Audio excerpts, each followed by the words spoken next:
This monthly budget meeting has allowed me to take the ideas I have, put them on an agenda. It works really well for us. And then at those meetings, we can say, hey, let's talk about this topic really quickly and spend some true time where we're able to discuss through it instead of me bombarding my wife at random times with all these different financial questions. We're able to both dedicate time to enjoy the conversation together. Hi, and welcome to Beyond the Paycheck. I'm Paula Christine. So today we're going to talk with Skyler Fleming, who has a podcast called Money Talks with Skyler Fleming. And the reason I brought him on the show today is because one of the things he talks about is that nobody talks about money. So we are going to have that conversation of why nobody talks about money and then how you can start that conversation with your friends and your family. So welcome, Skyler. Yeah, thanks for having me. I'm excited. So your background is you were in a credit union and you noticed that people really didn't understand money, don't talk about money. So you started your own podcast and your way of educating people about money. So what did you find? What was that trigger to make you take that next step? Yeah, I didn't know much about money. It wasn't taught a whole lot. No one really talked about it. So I found myself working at a credit union, realized I really liked money, really liked talking about it with other people. Yeah, I really liked helping everyone with their money, whether it was refunding fees or maybe explaining to them that they didn't have to carry a credit card balance and what a statement balance was and things like that. There was so much I was rapidly exposed to working at a credit union. I became a supervisor there, so I took the angry phone calls as you'd typically think of. But that led me to say, I really like being involved in money. So I stayed involved in it once I left that job. And I actually found myself talking about money too much to my wife. I was always bombarding her with all this stuff I was learning. And she's happy to listen, but I wanted to find an audience. So that's when the podcast started. I'm like, hey, we don't talk about it enough. People are calling into their banks and credit unions confused and concerned. And let's just have some simple conversations to break the ice and make it a lot easier on everyone. What was the biggest thing what was the thing that surprised you the most when you think about? I would say the biggest thing that surprised me is how many people had a simple situation that was just complicated in their mind. They just didn't know where to get started with it, with a simple conversation or exactly what was going into what they were dealing with. So people would call in just overwhelmed. And when you tell them, hey, here's what we can do, I'm going to rebate these $50 worth of fees. And then if you can do this, this, and this, you'll be just fine. And they're like, well, that was easier than I expected.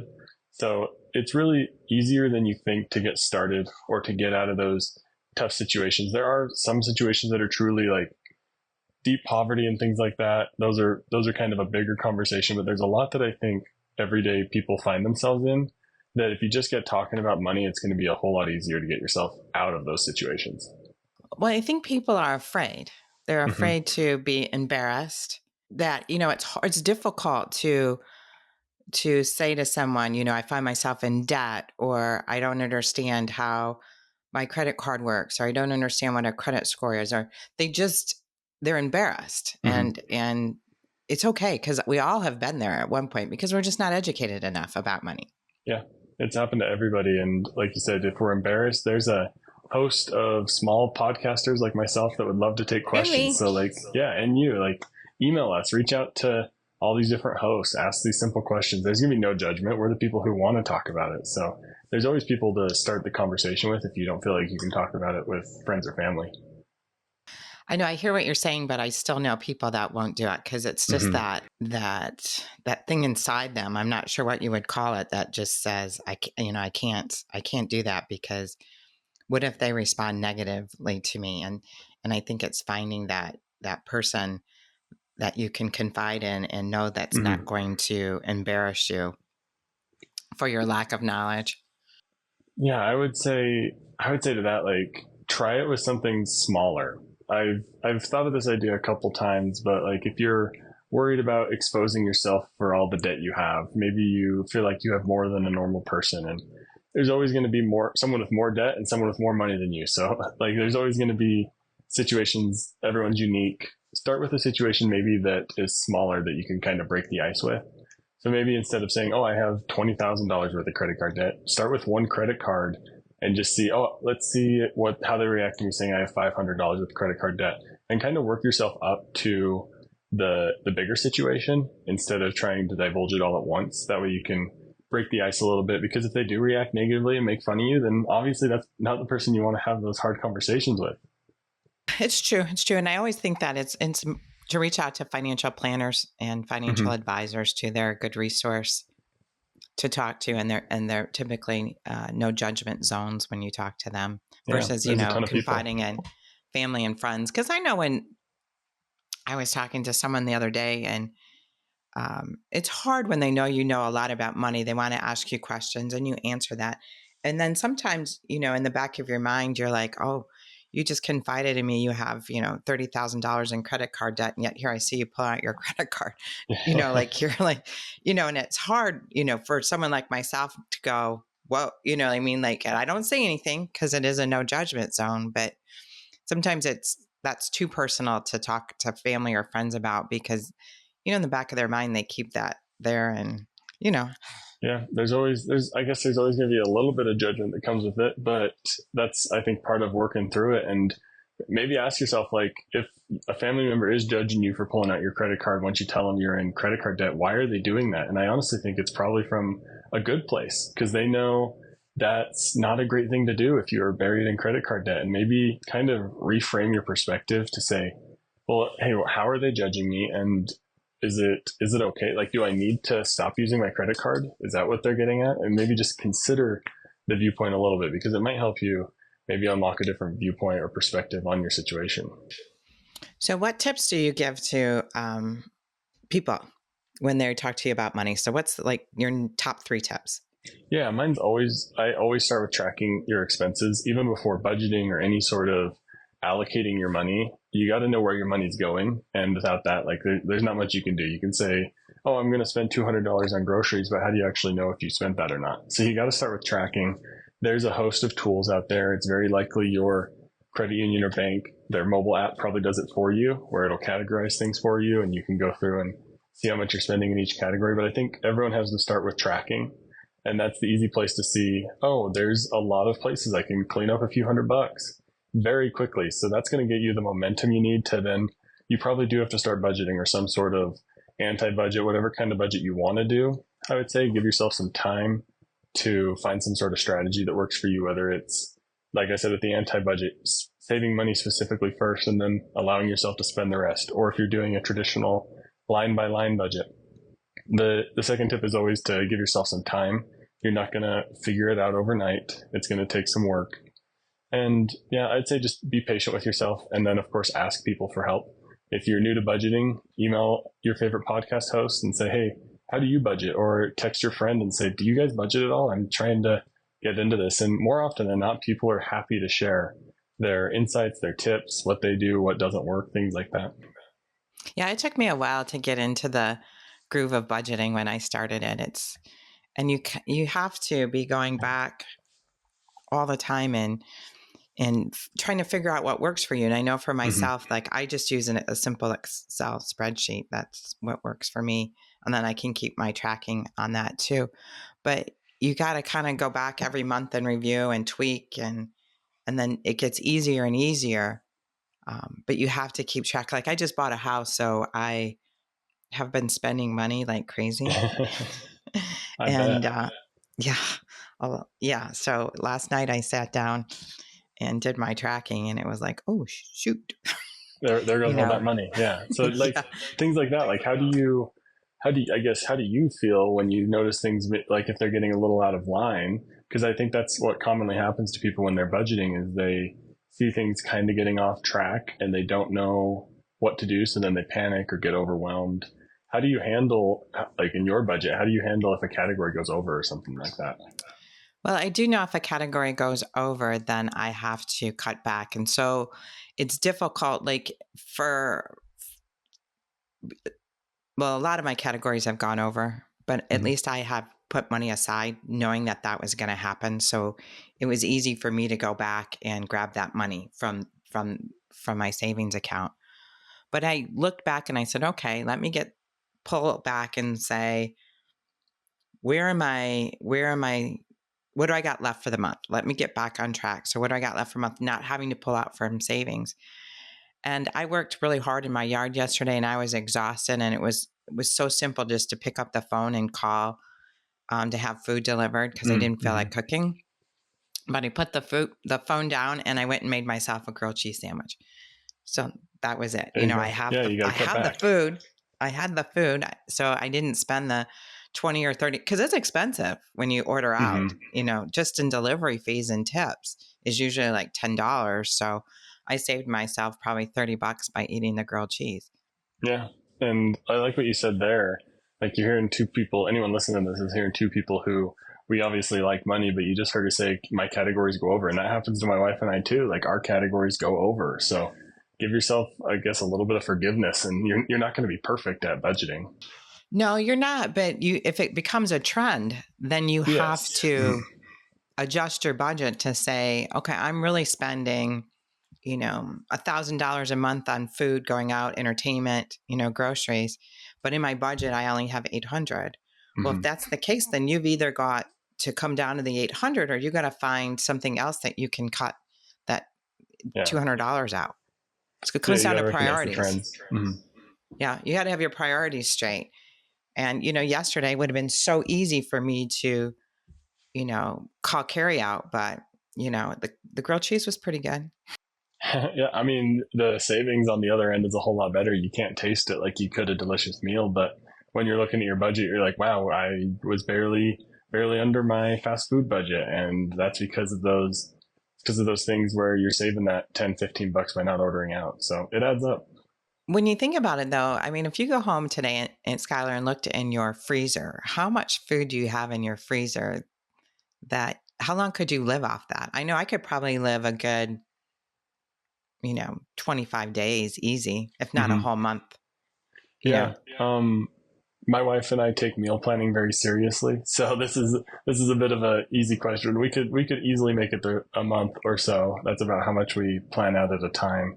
So yeah, there's a lot of food in there. And if you aren't into meal planning and things like that, you're still going to be shocked how much food you actually have available, how much is expiring. There's a lot of food waste. So that's a place where people need to, I guess, get organized. Because once you start using all that food you have, you realize how much money you can save not eating out.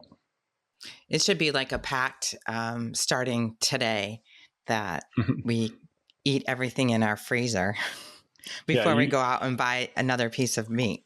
Yeah, that'd be no eating out unless your fridge is completely empty. That would be crazy. Yeah, my fridge has been, as actually being a single person, my freezer is full, but my fridge is actually pretty empty. And the condiments. We love slow cooker meals and things like that. So leftovers are also a great way to save money.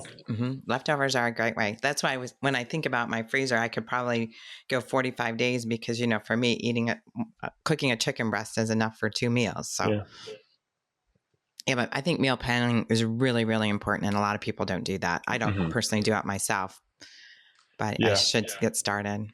Yeah, I'm huge into that. All those sort of areas of like automating that however I can and things like that. So what else do you and your wife do?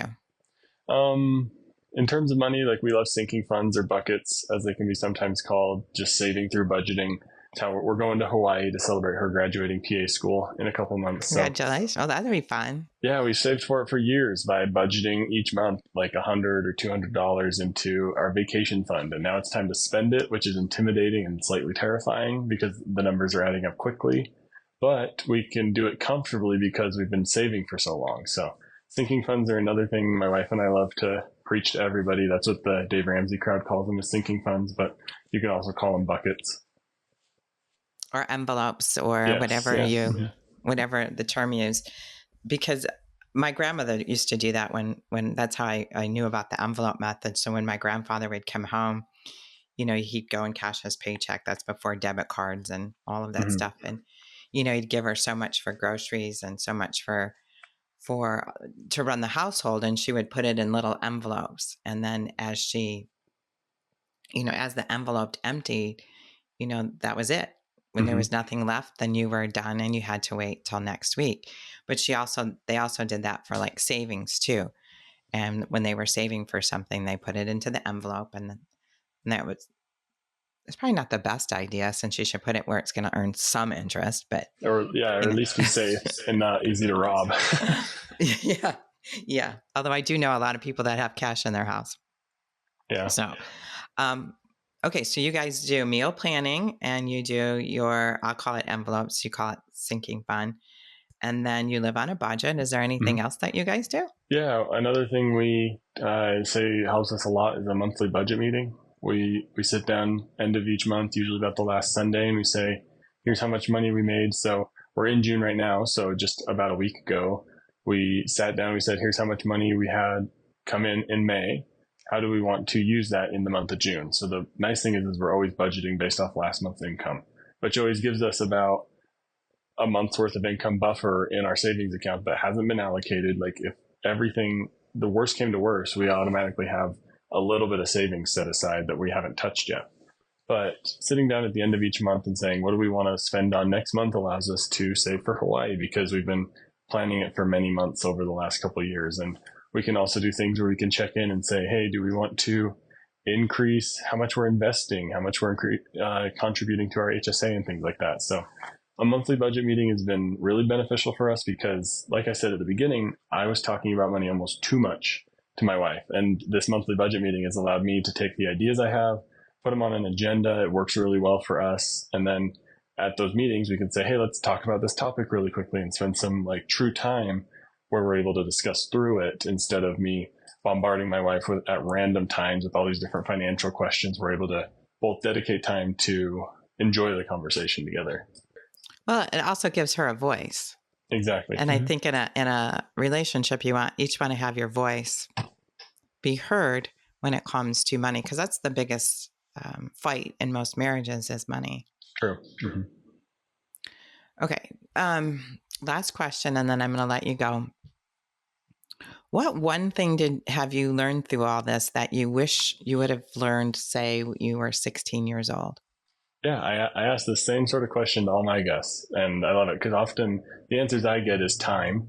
A lot of people say they wish they would have started sooner, but I would honestly say just starting to talk about it, because I've had wonderful conversations with my friends, family, and especially my wife about money. And there was a conversation we had a couple months ago where we were talking about this idea of borrowing from a family member to get a lower interest rate with them versus a student loan. And we talked through it, and it was really it could have been a conversation that turned into a big fight, because it would have been my wife's in-laws that she's borrowing from, which adds its own dynamic to the relationship.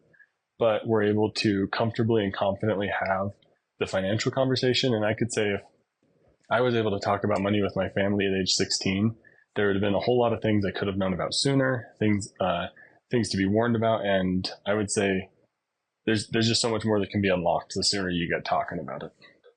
Yeah, I wish it was a conversation that started in as soon as they could in schools.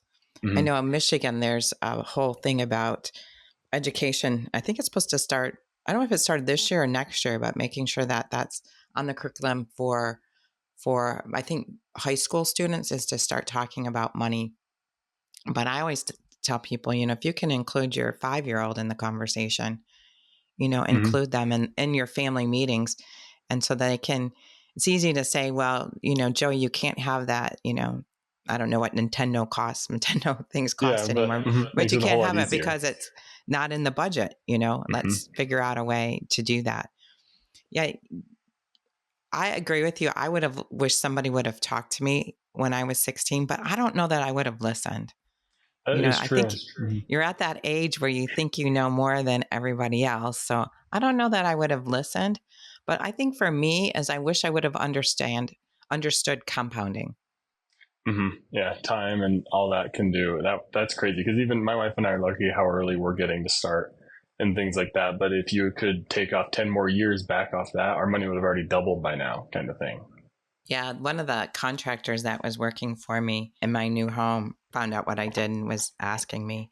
And he had a couple of his kids working, and they were in their early 20s. And I said, compounding, time, get started, and in understanding about, the rule of 72 and all those things. If you can just understand that. And for a 20-year-old, even to put $2,000 away a year, they'll just be so much better off when they go to retirement. Just simply doing that versus the person who waits till they're 45 and starts saving for retirement. They'll never catch up.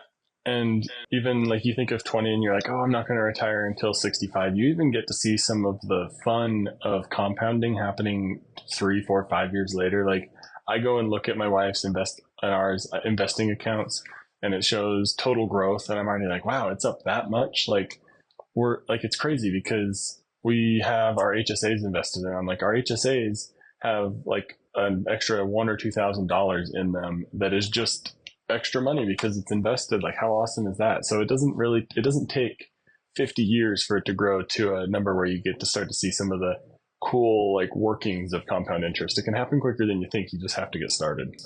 Yeah, that's nice to have. I just had to I got divorced, so I had to go on my own insurance. So I just starting with an HSA, and I'm looking for the day that I have enough in there just to cover my deductible. Yeah, that is the hard part with them. Yes. That's the whole thing about, God, I just want enough in there to cover my deductible. Yeah. So I just started. So it's close, but when you have a $7,000, $8,000 deductible and you're limited to how much you can put in there, but it's just when I just would feel so safe. And that's really weird because I have savings other place. So it's not that big of a deal, but just knowing that account was fully funded for that. And then I can start investing and doing other things with that. Yep. So it's been a real pleasure talking with you. I'm so glad that I got to talk with you today. Yeah. Thanks for having me on. So tell everybody about your podcast and how they can find it. Yeah. So Money Talk with Skyler Fleming. That's the same website, just moneytalkwithskylerfleming.com. And podcast is going on. We're close to 140 episodes now. I've been doing it for about 2.5 years. And about a week after recording this, so about the middle of June, is when I have a brand new credit card resource coming out. It just goes over a lot of myths, tips, and tricks, and ways to get talking about credit cards. It's the first resource I've released in quite a while, but I love to make these resources so we can get talking about different aspects of our finances. And they can find that on your website? Yep. MoneyTalkWithSkylerFleming.com has everything, has the podcast. I have some blog articles, and then I have a couple free resources. Perfect. Thank you so much. Yeah, so if anybody wants to check me out, you can look at me or check me out at paulachristine.com, which is my email, or check out my website at paulachristine.com. Thanks again, Skyler. Yeah, thank you.